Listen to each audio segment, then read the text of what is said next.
आणि तो लघुपट जवळपास 40 फिल्म फेस्टिवलला आजपर्यंत गेलेला आहे आणि त्याला जवळपास 17 पुरस्कार भेटलेत आणि त्याला इटलीमध्ये आयरिस पुरस्कार भेटलेला आहे, जो भारतामध्ये मला असं वाटतं की आयरिस त्यावर्षी 2200 फिल्म्सपैकी त्यांनी जवळपास 35 फिल्म्स सिलेक्ट केल्या आणि 35मधून म्हणजे पुण्याला जाण्या अगोदर एक माझ्या जीवनात अशी एक महत्त्वाची घटना घडली आहे, ती मला असं वाटतं की ती सांगावी.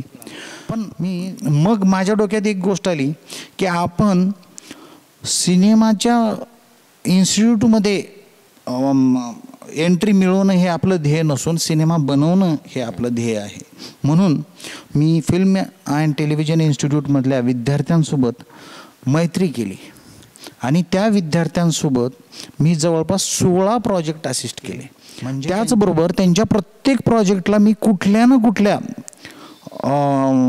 म्हणजे कॅमेरा असिस्टंट असेल, कंटिन्युटी रायटर असेल, कधी आपला स्टील फोटो काढणारा असेल किंवा काहीही कुठल्याही लेवलवर जाऊन कधी प्रोडक्शन मॅनेजर असेल, हे सगळी कामं मी पर्सनली केली आहेत, जेणेकरून मला त्या माध्यमातील त्यांच्या त्या जे फार महागडं होतं म्हणजे ॲक्च्युली 2010पर्यंत सिनेमा हे माध्यमच फार महागडं होतं.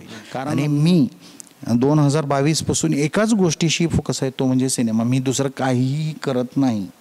सिनेमाशी संदर्भात प्रत्येक गोष्ट करायला मी तयार आहे. मी लेखक आहे, दिग्दर्शक आहे, कधी आर्ट डायरेक्शन करायलाही मी त्यावेळेस केलं, आत्ता सध्या मी त्याच्यात नाही आहे. पण निर्माता म्हणून मी कुठल्या ना कुठल्या त्या पदावर जाऊन ते काहीतरी त्या सिनेमाशी संलग्न राहण्याचा प्रयत्न करतो. आणि त्याचवेळी बेल्जियमवरून बेंजामिन ब्रुगॅड्स नावाचा एक DOP भारतात आलेला होता आणि म्हणून मी 2014ला लघुपट केला गल्ली, जो 13 लघुपट फिल्म फेस्टिवलमध्ये सिलेक्ट झाला. तो व्हेनिसला प्री सिलेक्ट झालेला होता इंडियामधून. त्याच्यानंतर मला लेखनाबद्दल विशेष उल्लेखनीय असा पुरस्कार भेटलेला आहे. प्रश्न या लघुपटाला रशियामध्ये डिप्लोमा भेटलेला आहे. म्हणजे जसा आपल्याकडे पुरस्कार असतो तसं तिकडं डिप्लोमा असतो.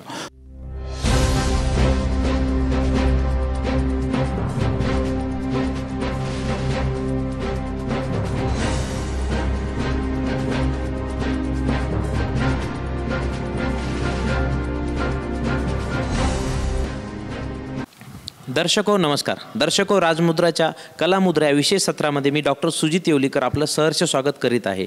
दर्शको, आपण प्रत्येक वेळी महाराष्ट्रातल्या दिग्गजांना बोलत असतो आणि आपल्याशी चर्चा साधत असतो आणि हितगुज करत असतो.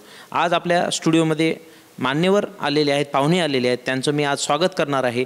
मान्यवरांचा परिचय करून देताना मी आपल्याला त्यांचा अल्प परिचय करून देतो. आपल्याला लाभलेले मान्यवर संतोष राम सर असून चित्रपटसृष्टीमध्ये, मराठी चित्रपटसृष्टीमध्ये त्यांचं अतिशय चांगलं काम आहे. त्यानंतर भारतीय लेखक, दिग्दर्शक आणि निर्माता सर आहेत. वर्तुळ हा 2009चा त्यांचा चित्रपट आहे. गल्ली 2015 आणि प्रश्न 2020 या लघुपटांसाठी ते मोठ्या प्रमाणावर ओळखले जातात. त्यांना जगभरातील विविध चित्रपट महोत्सवांमध्ये पुरस्कार देखील मिळाले आहेत. वर्तुळ हा त्यांचा पहिला लघुपट असून याला 56 चित्रपट महोत्सवांमध्ये हा निवडला गेला आहे आणि त्या चित्रपटांनी तब्बल 13 पुरस्कार पटकावले आहेत. प्रश्न या लघुपटाला फिल्मफेअर लघुपट पुरस्कार 2020साठी नामांकन मिळाले होते. संतोष राम सरांना फ्लोरेन्स इटली येथील युनिसेफ इनोसेंटी चित्रपट महोत्सव 2021मध्ये प्रश्नाच्या लेखनासाठी विशेष उल्लेखनीय आयरिस पुरस्कार देखील मिळाला आहे. चित्रपटाची सूची तशी भरपूर मोठी आहे. त्याच्यामध्ये दिग्दर्शन, लेखक आणि निर्माता यामध्ये त्यांना वर्तुळला जवळपास 53 चित्रपट महोत्सवामध्ये 14 पुरस्कार त्यांनी मिळवलेले आहेत. 2015चा गल्ली आलेल्या या चित्रपटामध्ये दिग्दर्शक आणि निर्मातासाठी त्यांना अधिकृत त्यांची निवड झालेली आहे. प्रश्न या लघुपटासाठी पण त्यांना दिग्दर्शक आणि लेखनासाठी पुरस्कार देखील मिळालेला आहे. युवराज आणि शहाजहानची कथा, तसंच चायना मोबाईल असे अनेक छोटे मोठे लघुपट त्यांनी काढलेले आहेत. 2009पासून ते या फिल्म क्षेत्रामध्ये काम करत आहेत. मग कला असेल किंवा दिग्दर्शन असेल, लेखन असेल, निर्माता असेल, अशा अनेक बहुरंगी याच्यामधून त्यांनी आपल्याला आपली भूमिका स्पष्ट केली आहे. तर अशा मान्यवराचं आज आपल्या स्टुडिओमध्ये स्वागत आहे. सर नमस्कार. नमस्कार. तर आताच मी परिचय आपला करून दिला, भरपूर मोठा असा भरगतचा असा परिचय आहे. तर सर, आपण मराठवाड्याचे भूमिपुत्र आहात, उदगीर हे आपलं मुख्य गाव आहे. तर सर, आपण उच्च शिक्षित देखील आहात. मग आपला असा कसा विचार आला की बाबा आपण फिल्म महोत्सवाकडे जावं किंवा फिल्म सिटीकडे जावं आणि या क्षेत्रामध्ये जाऊन करिअर करावं, जिथे की आपल्याला नोकरीची संधी होती किंवा मोठ्या कारभाराची पण संधी होती, परंतु हे क्षेत्र आपण का निवडलं? मुळात असं काही हे क्षेत्र स्पेसिफिक काही लोकांसाठी नाही आहे. आणि उदगीरमध्ये लहानपणापासून म्हणजे वाढलो असल्यामुळे सिनेमा बद्दल प्रचंड आकर्षण होतं. आणि ग्रॅज्युएशनला गेल्यानंतर जसं प्रत्येक कॉलेज कुमार कथा आणि कविता लिहित असतो किंवा त्याच्यामध्ये प्रयत्न करत असतो, तसंच माझं काहीतरी चालू होतं. पण त्या दरम्यान अशी एक गोष्ट घडली की मला आर्ट सिनेमा जो आपण सो कॉल्ड, आज मी ती संज्ञा मानत नाही, तर आर्ट सिनेमा बघण्याची त्यावेळेस म्हणजे 94च्या वेळेस बघण्याची एक सवय लागली. आणि तो सिनेमा लिहावा किंवा त्या सिनेमामध्ये काम करावं किंवा तो सिनेमा बनवावा, काहीतरी वैचारिक काहीतरी लोकांना सांगावं किंवा आपण लोकांपर्यंत काहीतरी असं घेऊन जावं, म्हणून मला या क्षेत्राकडे जावं वाटलं.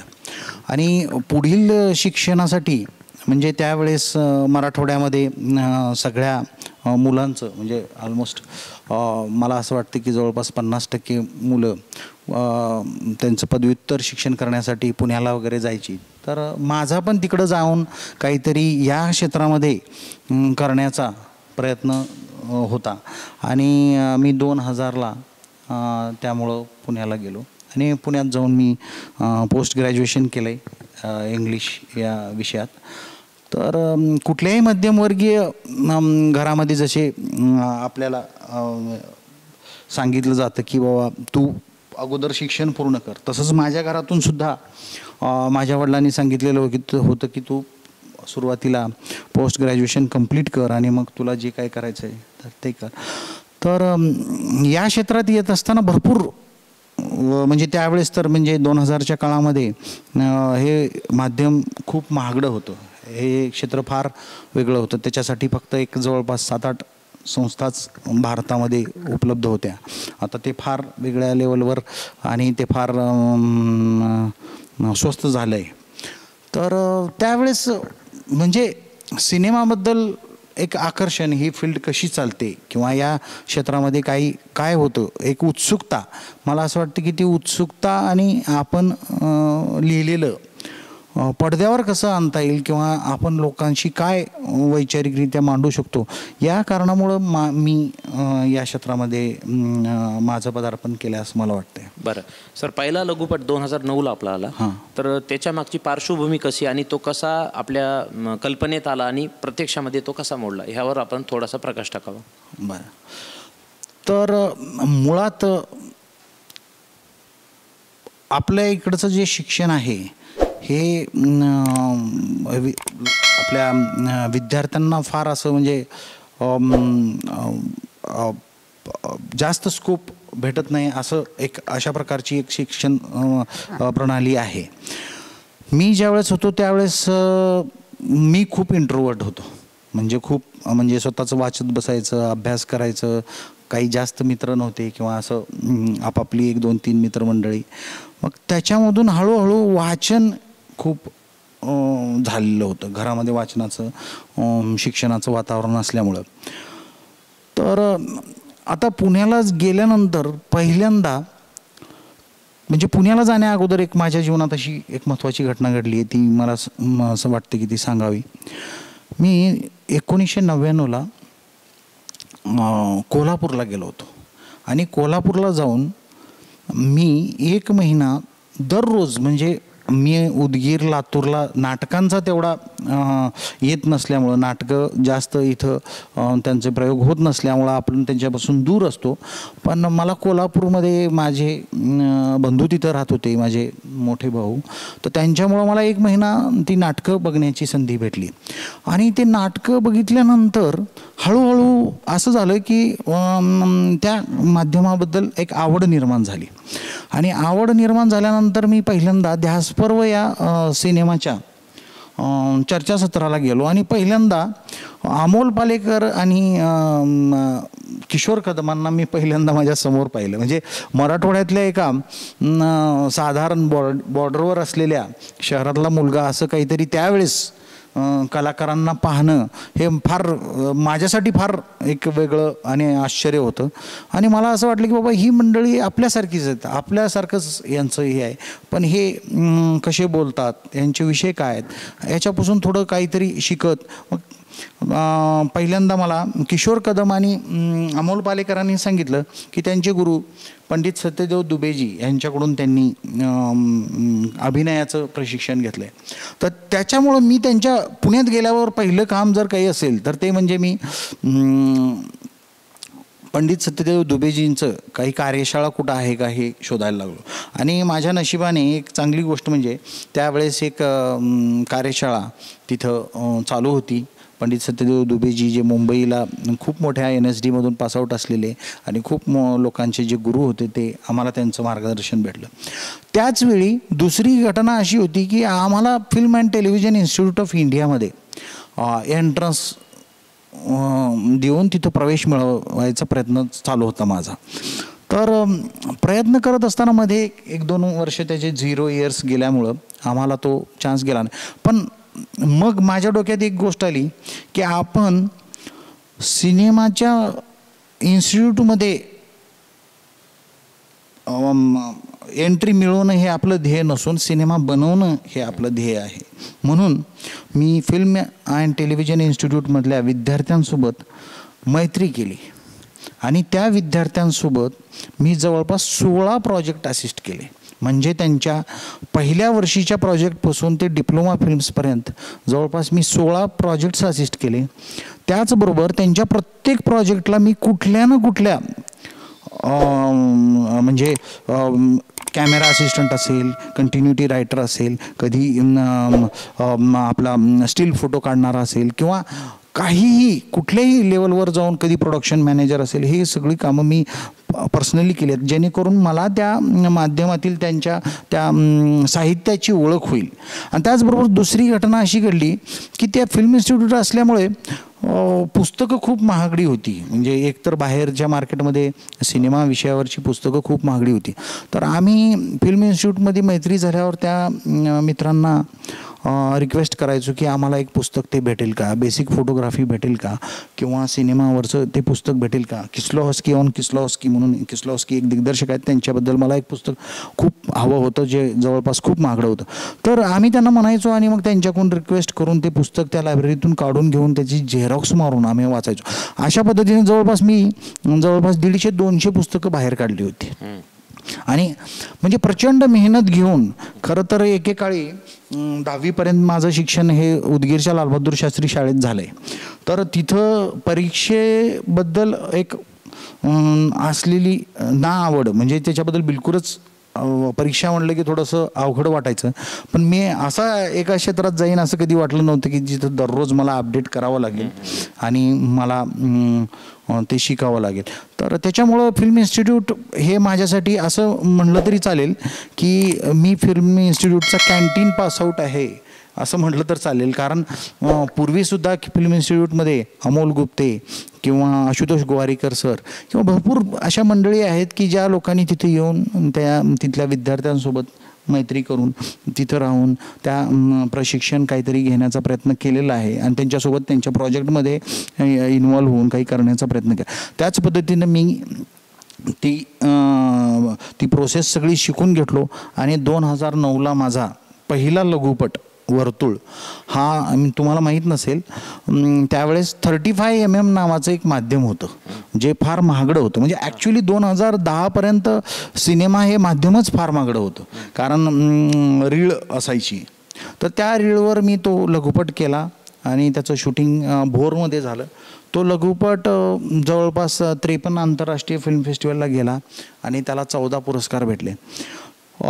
या सगळ्या प्रोसेसमध्ये प्रचंड उत्साही, दररोज काही शिकण्याची एक जिद्द आणि वाचन करणं आणि बिलकुल ट्रॅकवर म्हणजे फोकस राहून, म्हणजे पंडित सत्यदेव दुबेजीचं मी जसं आत्ता सांगितलं, त्यांच्याकडून एक मी खूप महत्त्वाची गोष्ट शिकलो, ती म्हणजे तुमचं जे ध्येय आहे त्याच्याशी फार तुम्ही फोकस्ड असलं पाहिजे. आणि मी 2022पासून एकाच गोष्टीशी फोकस आहे, तो म्हणजे सिनेमा. मी दुसरं काहीही करत नाही. सिनेमाशी संदर्भात प्रत्येक गोष्ट करायला मी तयार आहे. मी लेखक आहे, दिग्दर्शक आहे, कधी आर्ट डायरेक्शन करायलाही मी त्यावेळेस केलं, आत्ता सध्या मी त्याच्यात नाही आहे. पण निर्माता म्हणून मी कुठल्या ना कुठल्या त्या पदावर जाऊन ते काहीतरी त्या सिनेमाशी संलग्न राहण्याचा प्रयत्न करतो. सर, दुसरा महत्त्वाचा प्रश्न असा येतो की इटलीमध्ये आपण जाता, पुरस्कार मिळवता, तर हा प्रवास कसा झाला? कारण 2009ला आपण पहिलाच लघुपट आणला आणि थेट इटलीमधून आपल्याला आयरिस पुरस्कार मिळतो. तर हे थोडक्यात आपण ह्याची माहिती द्या, कसं झालं हे सगळं? सर, त्याच्यासाठी लागलेला काळ खूप मोठा आहे. 2009ला माझा पहिला लघुपट आला.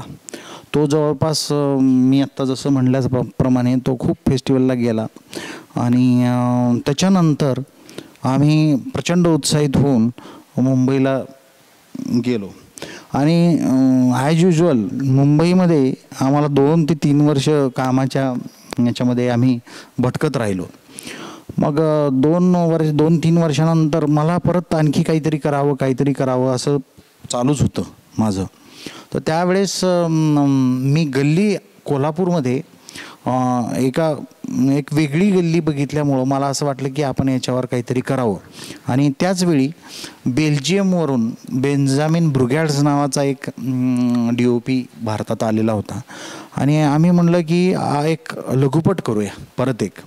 आणि म्हणून मी 2014ला लघुपट केला गल्ली, जो 13 लघुपट फिल्म फेस्टिवलमध्ये सिलेक्ट झाला. तो व्हेनिसला प्री सिलेक्ट झालेला होता इंडियामधून. त्याच्यानंतर मी 2007मध्ये डॉक्युमेंटरीज, कॉर्पोरेट फिल्म्स आणि ॲड फिल्म्स अशा वेगवेगळ्या कामं पण याच क्षेत्रातली करत असल्यामुळं मी हे क्षेत्र सोडायला बिलकुलच तयार नव्हतो. तर 2018ला मला एक डॉक्टर भेटले, डॉक्टर गणेश सानप म्हणून, जे पुण्यामध्ये रेडिओलॉजिस्ट आहेत. तर त्यांना काहीतरी करायची फार इच्छा होती या क्षेत्रात. मग त्यांनी मला म्हटलं की बाबा असं तू करशील का? आणि आम्ही पहिला म्हणजे त्यांच्यासोबत मी जो लघुपट केला तो प्रश्न. तर तो ऊसतोड कामगार, महिला आणि शिक्षण याच्याशी संदर्भात हा लघुपट आहे. आणि हा लघुपट एक आई कशा प्रकारे 4थी पास आई आपल्या मुलाला कशा प्रकारे त्याचा अभ्यास घेते आणि त्याचं शिक्षण करत करत स्वतःचं पण कसं शिक्षण करून घेते, हा त्या लघुपटाचा विषय आहे. आणि तो लघुपट जवळपास 40 फिल्म फेस्टिवलला आजपर्यंत गेलेला आहे आणि त्याला जवळपास 17 पुरस्कार भेटलेत. आणि त्याला इटलीमध्ये आयरिस पुरस्कार भेटलेला आहे, जो भारतामध्ये मला असं वाटतं की आयरिस त्या वर्षी 2200 फिल्म्सपैकी त्यांनी जवळपास 35 फिल्म्स सिलेक्ट केल्या आणि 35मधून 7 पुरस्कार होते, ज्याच्यामध्ये आमच्या लघुपटाला मला लेखनाबद्दल विशेष उल्लेखनीय असा पुरस्कार भेटलेला आहे. त्याचबरोबर प्रश्न या लघुपटाला रशियामध्ये डिप्लोमा भेटलेला आहे. म्हणजे जसं आपल्याकडे पुरस्कार असतो तसं तिकडं डिप्लोमा असतो. तर त्या रशियामध्ये ट्युमेन नावाचं एक प्लेस आहे, तिथं एक फिल्म फेस्टिवल आहे, 0+ फिल्म फेस्टिवल म्हणून. त्या ठिकाणी त्या फिल्मला पुरस्कार भेटला. ती फिल्म मला असं वाटतं की ती म्हणजे वर्षानुवर्ष पाहिली जाणारी किंवा ती एक टेक्निक असले, वाचनाची एक टेक्निक असलेली ती फिल्म आहे. त्याच्यामुळं त्या फिल्मला वर्षानुवर्ष ऑडियन्स आहे असं मला वाटते. आणि त्याच्यामुळं काहीतरी लोकांना वैचारिक सांगावं, काहीतरी वेगळं द्यावं. कारण आमची जडणघडण ह्या ज्या वैचारिक सिनेमा, सत्यजित रेंचे सिनेमे असो किंवा ऋत्विक घटकांचे सिनेमे असो किंवा जॉन अब्राहम सरांचे सिनेमे असो किंवा जे मी पुण्यात गेल्यानंतर national film archives of India सभागृहामध्ये जे काही सिनेमे बघून किंवा इकडं ज्यावेळेस मी उदगीरला असताना आमचे आवडते कलावंत अमोल पालेकर यांचे सिनेमे म्हणजे एक पॅरलल सिनेमा किंवा एक वैचारिक सिनेमा बघण्याची जी वृत्ती होती त्याच्यातून आलेलं जे आहे तेच पुढं काहीतरी द्यावं म्हणून आमचं प्रयत्न आहे आणि त्याच्यातून हा मला पुरस्कार भेटलेला आहे असं वाटतं मला. बरं सर, आपण ना जे काही शॉर्ट फिल्म काढता किंवा लघुचित्रपट काढता किंवा जे काही आपली विचारसरणी आहे त्या हिशोबाने जे चित्रपट आपण जनतेमध्ये आणता, तर याच्यामधून नेमका आपल्याला मॅसेज काय द्यायचा असतो किंवा आपली कोणत्या क्लासमध्ये हे चित्रपट मोडतात आपले सगळे?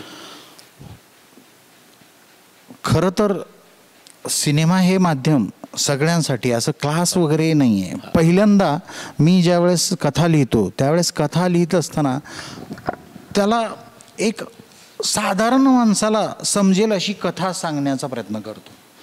त्याच्यानंतर दुसऱ्या त्याच्या स्तरावर जर त्याचा अभ्यास करायचा झाला तर मग त्याला वैचारिक लोक कसे बघतील किंवा सुशिक्षित लोक कसं बघतील, सुशिक्षित लोकांना त्या विषयाला कसं आकर्षित करता येईल किंवा त्याच्यामध्ये काय ट्विस्ट टाकून आपण त्यांना त्यांच्या एक इंटरेस्ट राखून ठेवू शकतो, असं मी त्याच्याबद्दल तो एक प्रयत्न करतच असतो. आणि टार्गेट एक कसं असतं, कुठलाही लघुपट सिनेमा त्याचं एक टार्गेट ऑडियन्स असतं.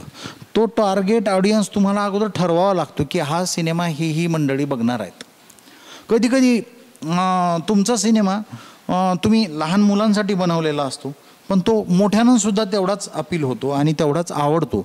तर त्याच्यामुळं मला असं वाटतं की आपल्याला सिनेमा बनवताना एकच भान ठेवायचं की बाबा कथा त्याची इंटरेस्टिंग असावी जेणेकरून. आणि लघुपटामध्ये एक अशी गोष्ट आहे सर की लघुपटामध्ये प्रचंड वेगवेगळे विषय हाताळले जातात. आता मी काही फिल्म फेस्टिवल्सला सिलेक्शन कमिटीमध्ये आणि ज्युरी म्हणून काम करतो त्यावेळेस मी बघतो एक प्रचंड अशा वेगवेगळ्या विषयावर लघुपट बनले जातात आणि ते खूपच चांगल्या पद्धतीने बनले जातात आणि ते खरं तर आपण विद्यार्थ्यांना दाखवावेत असं मला असं वाटतं. पण ते काय आपल्याकडं तशी यंत्रणा नसल्यामुळं किंवा इकडं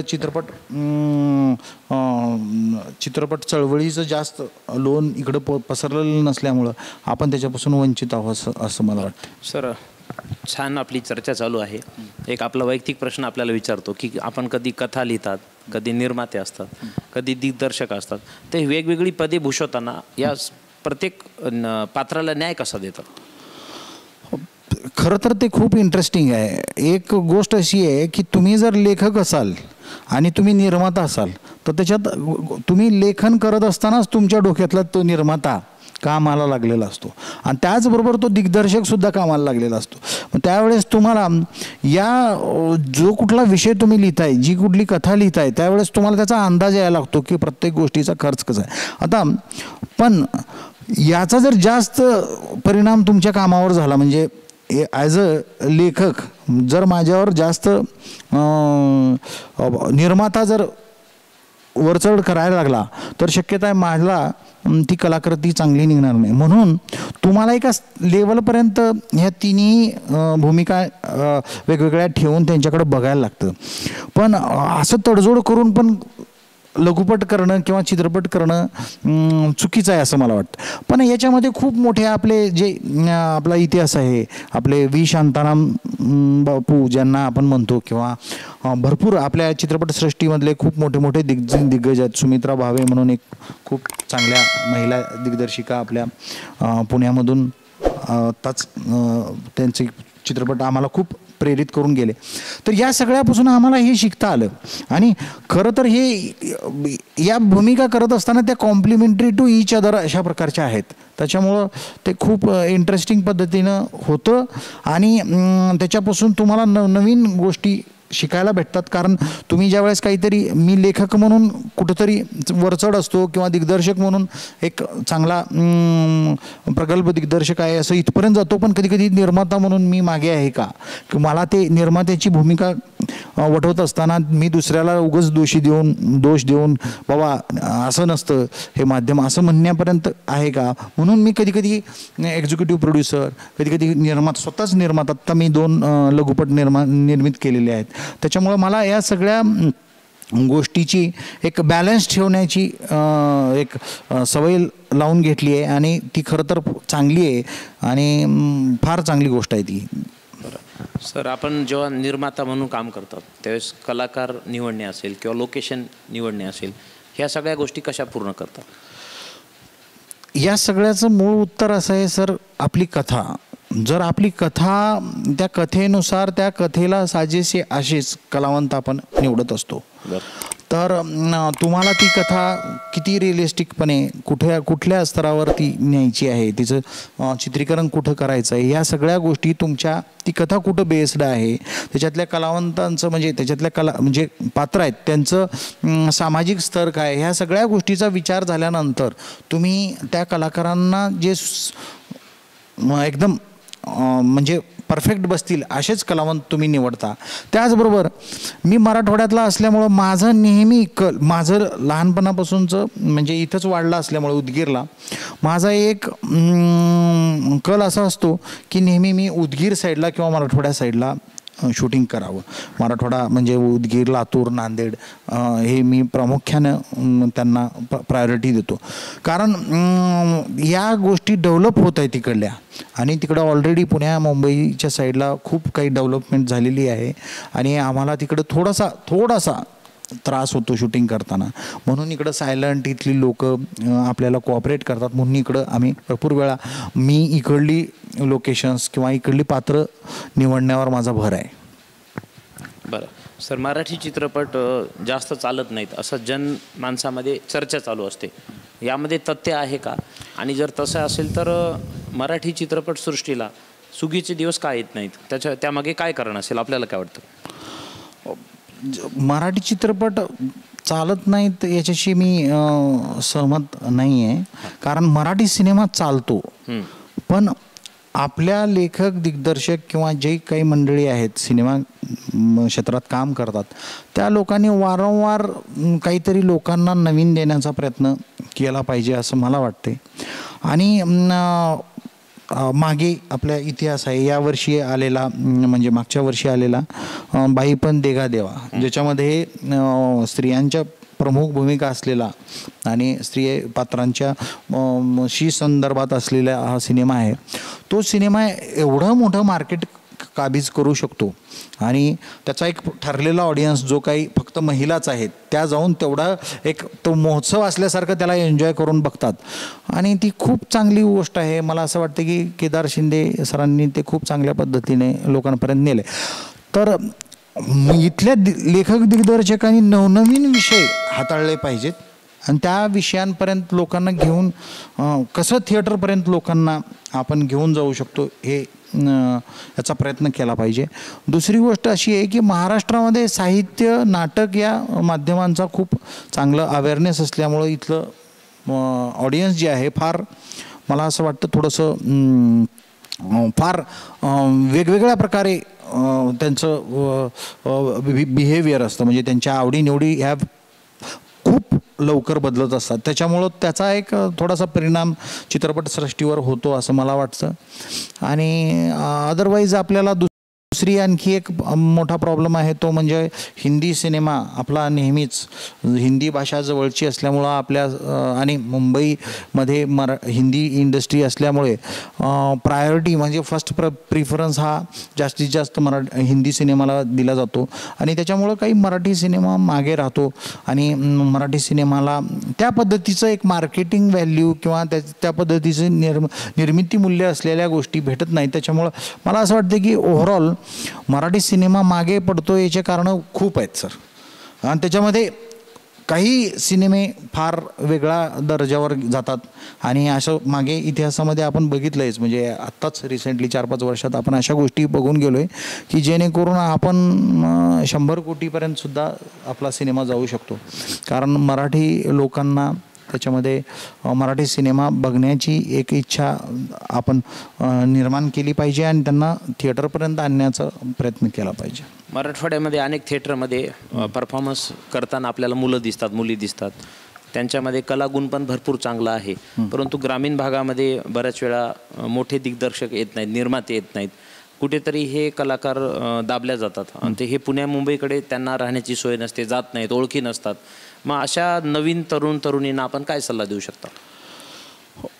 आपल्याकडे काय झालंय की सिनेमा बद्दल खूप काही चुकीची गृहीत लोकांना किंवा अज्युपिशन्स आहेत असं मला असं वाटतं.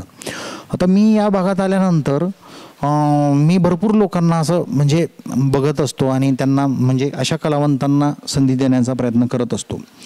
तर मुळात काय झालं आहे की काही सिनेमा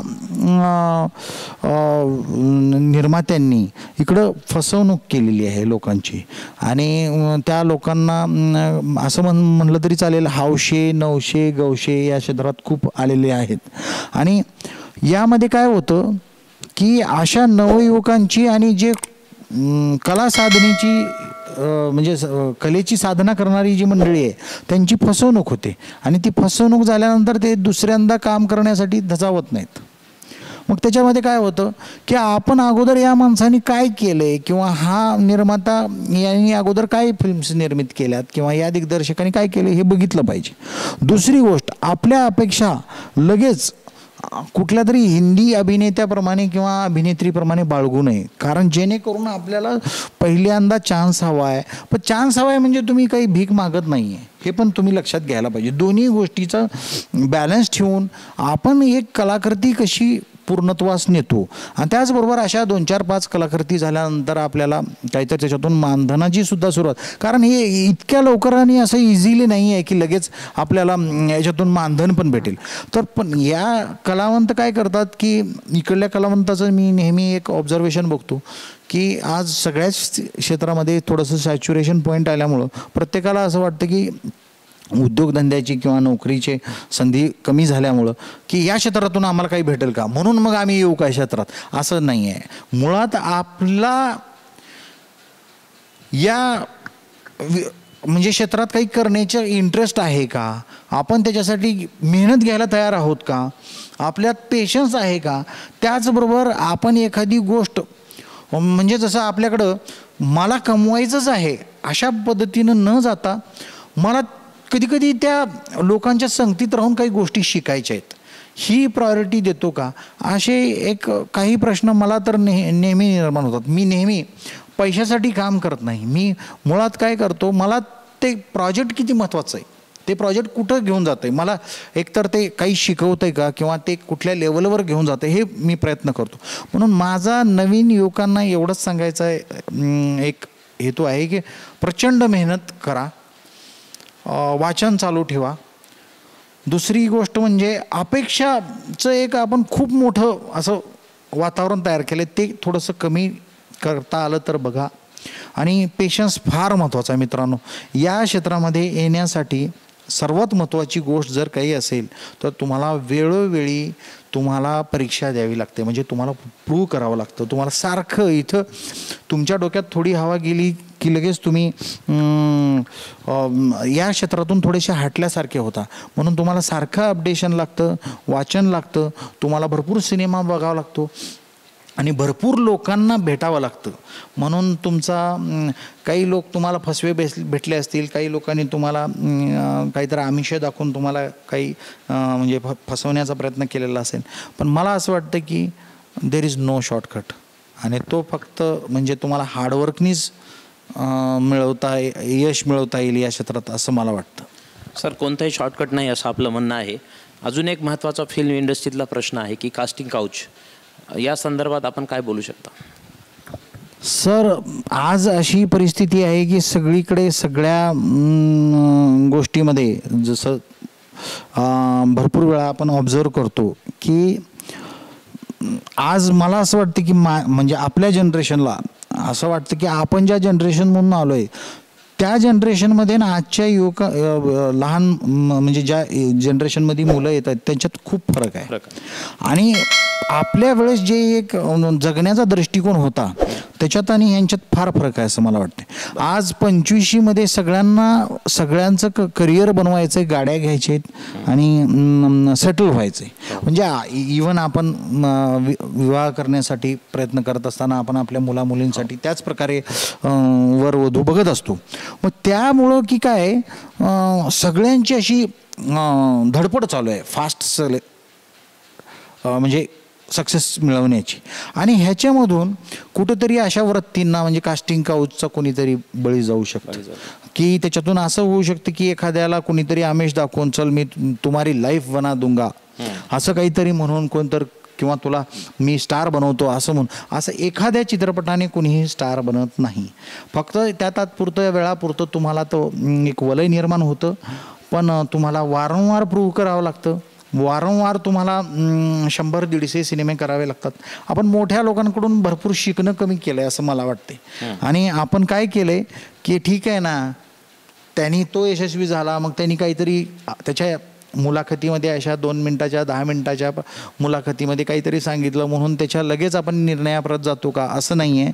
तर मला असं वाटतं की याला तुमच्या घरातील मंडळीचं किती सपोर्ट आहे, त्याचबरोबर तुमची शैक्षणिक म्हणजे काय तुमची पात्रता काय आहे, त्याचबरोबर तुम्हाला मेहनत किती करायची आहे, मला हे फार महत्त्वाचं असं वाटतं. आणि दुसरी गोष्ट म्हणजे जर कुणी कास्टिंग काऊचचा सपोर्ट करत असेल तर मला असं वाटतं की तुम्ही भीक मागितल्यासारखं त्याचा सपोर्ट करू नये किंवा त्याच्या बळी जाऊ नये असं मला नक्की वाटतं. बरं सर, चित्रपट क्षेत्रामध्ये बरेच लोक पुण्या मुंबईहून येतात, मराठवाड्यात येतात, आपल्या काही जिल्ह्यांमध्ये चित्रपट करतो म्हणतात, कलाकार मोठा बनवतो म्हणतात, किंवा तुम्ही निर्माता व्हा म्हणतात आणि गुंतवणूक करण्यासाठी पैसे पण मागतात किंवा कलाकारांकडूनही पैसे काढतात.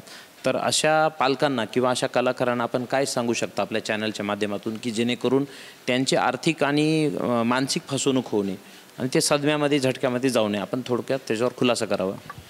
मला असं वाटतंय की ज्यावेळेस एखादा कलावंत किंवा एखादा दिग्दर्शक तुमच्या लोकल लेवलला किंवा नांदेड, उदगीर, लातूर किंवा मराठवाड्यातील कुठल्याही जिल्ह्यामध्ये, हिंगोली, इवन संभाजीनगरपर्यंत गेला तरी कुठेही महाराष्ट्रातल्या प्रत्येक ठिकाणी ही फसवणूक चालू आहे.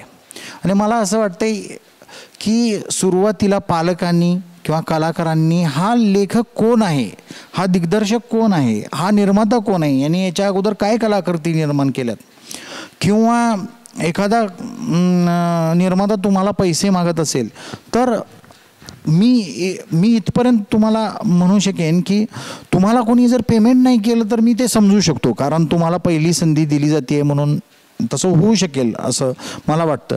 पण तुमच्याकडून पैसे घेणं म्हणजे ते फारच अति होतं आहे आणि त्याच्यामध्ये फसवणूक होण्याची दाट शक्यता आहे आणि होतेच 100%. त्याच्यामुळं मला असं वाटतंय की कलाकारांनी पैसे कोणाला देऊ नयेत. पण काही कलावंत असं म्हणतात, त्याला दुसरं पण एक साईड आहे, ते त्याला एका नाण्याच्या दुसरी बाजू अशी आहे की काही कलावंत म्हणतात आम्हाला पैसे द्यायचे तर आम्हाला फास्ट यश मिळवायचं, तुम्ही काय सांगताय आम्हाला. तर एक अंटीला आहे ना, अनलेस तुम्हाला कोणीतरी एकदम मेन हिरो म्हणून तुम्हाला लॉन्च करत नाही आहे किंवा तुमच्या घरातून कोणतरी त्याला तेवढं आर्थिक पाठबळ असेल आणि तुमची जर इच्छा असेल तर तुम्ही ते जाऊ शकता. पण मला असं वाटतं की पैसे देऊन मित्रांनो कुठलीही गोष्ट चिरंतन राहत नाही किंवा दीर्घकाळ राहत नाही, तर ती तात्पुरती होते. त्याच्यामुळं मेहनत हेच एकमेव आणि ते प्रोसेस एन्जॉय करणं फार महत्त्वाचं आहे असं मला वाटतं. सर, जाता जाता एक महत्त्वाचा प्रश्न की अपकमिंग जे प्रोजेक्ट आहेत आपले वैयक्तिक किंवा आपल्या टीमचे, ते काय असतील तर ते आपण आमच्या चॅनलच्या माध्यमातून दर्शकांना सांगावेत.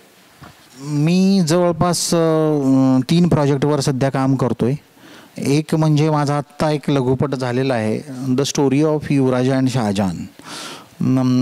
तर तो लघुपट आत्ता तयार झालेला आहे आणि तो युरोपमध्ये मी फिल्म फेस्टिवल्समध्ये टाकतो आहे. त्याचबरोबर मी महिलांना घेऊन परत एका लघुपटावर काम करतो आहे.